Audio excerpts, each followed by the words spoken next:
welcome to this news edition. Senator Willow Joseph is in favor of harmonizing the term of office of all his colleagues for a period of 6 years. According to the Department of the Center, this approach is conditional to the holding of the session around the general policy statement of Fritz William Michel. The parliamentarian said that they should be renewed next January to prevent the dysfunction of the Senate institution. His peers remain in office until elections to replace the entire body, advocates Mr. Joseph. The government commissioner at the Port-au-Prince Civil Court, Paul Hérons-Villa, says that complaints have been lodged with the prosecution following cases of child victims of sexual acts by their own parents. It stresses that the perpetrators of these acts are punishable by a sentence ranging from 7 to 15 years of imprisonment, followed by a fine of around 300 to 150 million gourds. In addition, Attorney Villar calls for the involvement of the Ministry of National Education in the fight against school directors who take pleasures in increasing school fees. The chief prosecutor says he cannot act alone in this type of case. The Ministry of Public Health and Population, together with its various partners, launched a national survey on HIV impact assessment on Friday to measure the results of prevention and treatment services of the disease in Haiti. Funded up to $11 million, this activity will span a period of 6 months and will better guide HIV/AIDS strategies, according to the organizers. Barbara Wussel is responsible for ICAP Haiti, a partner in this movement. For its part, the departmental director of the West of Public Health, Martial Benesh, calls for the collaboration of the population to facilitate the outcome of this investigation.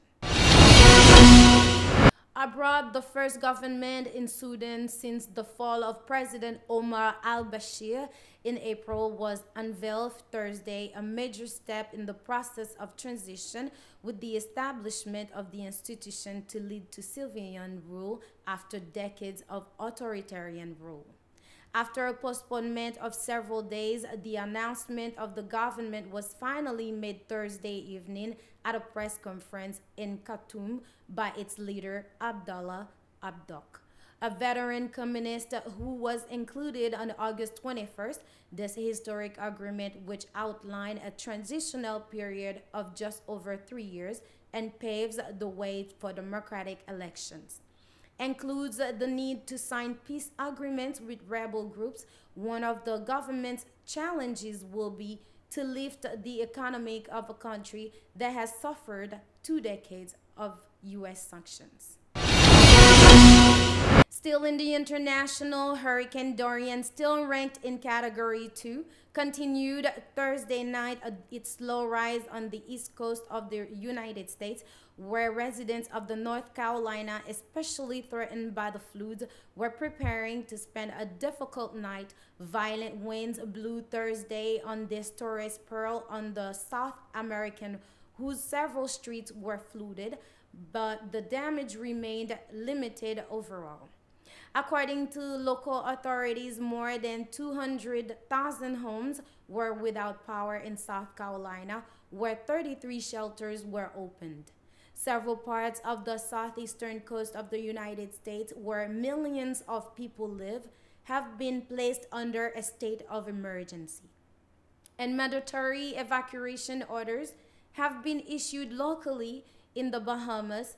The official record has been revised upwards, with 30 deaths, said Thursday night on CNN Prime Minister Albert Menes, Bahamian, but it is likely to increase considerably, have already warned the authorities of the archipelago. That's all the news for now. Thank you for watching. And if you would like to rewatch this news edition, you may do so at Twitter, Facebook, YouTube, Instagram, and RadioTelePacific.com. You may also watch it on cable channel 384 for the Nassau Bahamas Island. And from all of us at Info Pacific, have a great weekend. and a good night.